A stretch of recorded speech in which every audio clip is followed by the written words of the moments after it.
So the Golden State Warriors are really good. We all know this. But the one thing with having a really good team is you have to pay the players.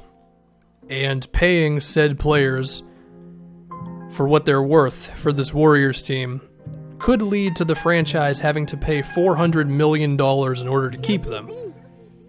Because you look at the actual salary of the team and it would potentially approach around $150 million, maybe more than that, if you were to give a max contract to Klay and Draymond on top of Kevin Durant.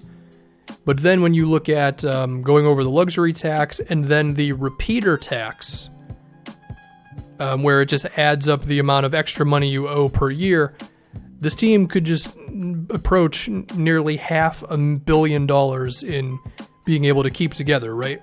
And I do know that the Warriors are moving into a new arena. The ticket prices are going to be high. They sell a lot of jerseys.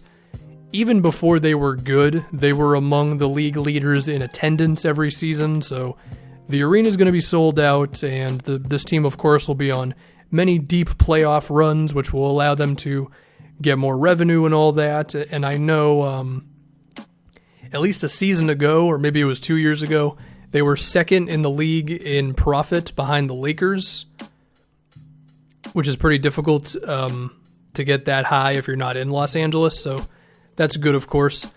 So there are reasons to believe that they could make enough money to where they could eclipse that $400 million. But that's still a hell of a lot of money.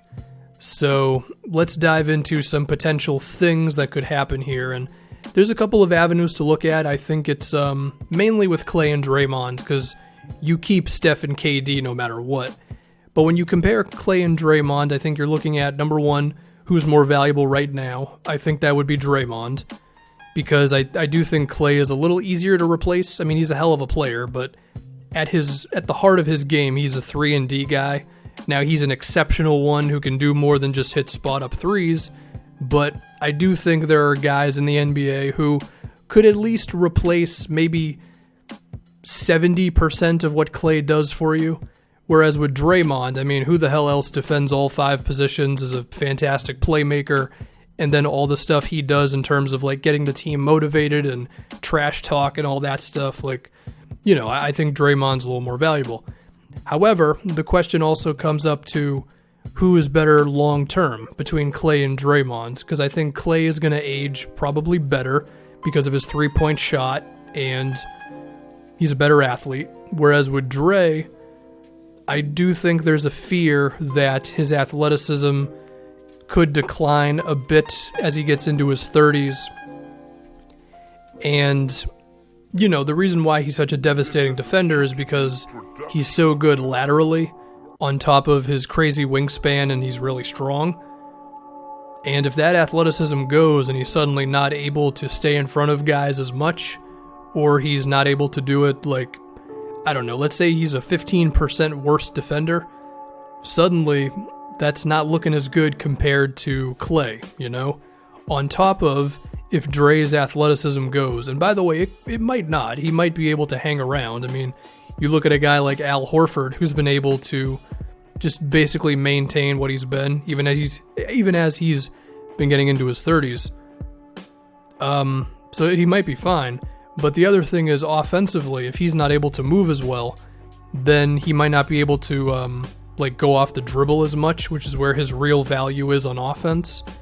And then suddenly you have a guy who has still never totally figured out his outside jumper, combined with, you know, being a little worse athletically, you know, that he just might be the worst player between him and Klay in a couple of years. But I'm just speculating. I have to assume the Warriors are having these conversations within themselves. And the reason why you have those is because I think you may be forced to trade Draymond or Klay. I mean, in a perfect world, you keep both of them, they both take pay cuts, and you're able to just squeak underneath the luxury tax. But the chances of that happening, you know, they're kind of low, right? I know Klay has already said, like, he'd be willing to take a pay cut, but, you know, it's tough with these sorts of things, right? And even if they did, they still might deserve like $55 million between them, so even if they were not going to take max contracts. So anyway, if you were forced to trade one of these guys, I think you could get some real stuff back in return for either one of them.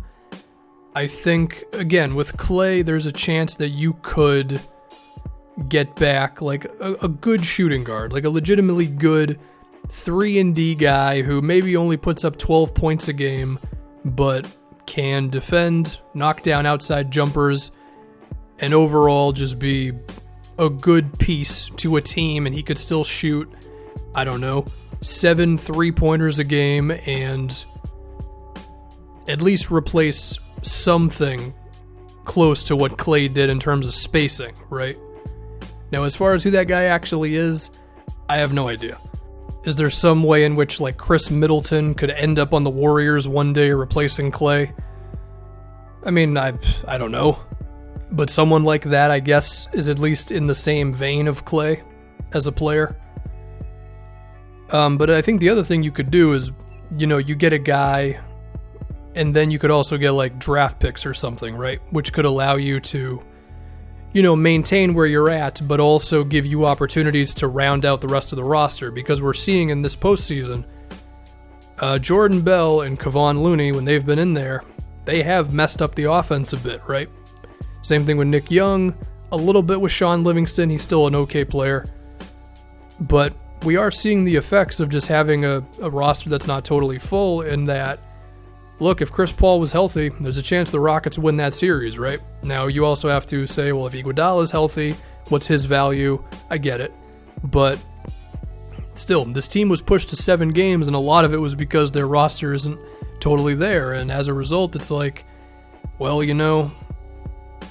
what if we had KD, Steph, Draymond, and then just our next, 7 or 8 guys are all really good, as opposed to this top 4, and then everybody else is just kind of blah outside of Iguodala. And even then, Iguodala's getting old.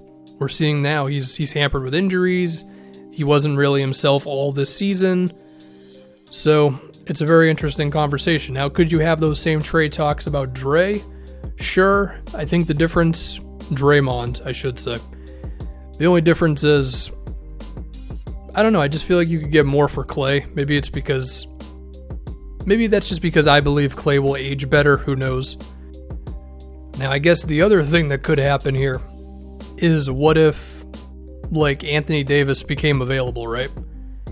And you would think about trading Draymond and Klay Thompson for AD. I mean, he may be the one dude in the NBA where you'd actually consider that sort of thing. Or if LeBron wanted to get crazy and do a sign and trade to the Warriors, then I guess that would be within the realm of possibility, but I wouldn't bank on that happening. I don't know, it's a very interesting conversation. Is there a chance that the Warriors just say screw it, they bring all these guys back and just pay as much money as possible? Yeah, I guess. They could just make so much money that they'll be fine. But $400 million is a lot of money.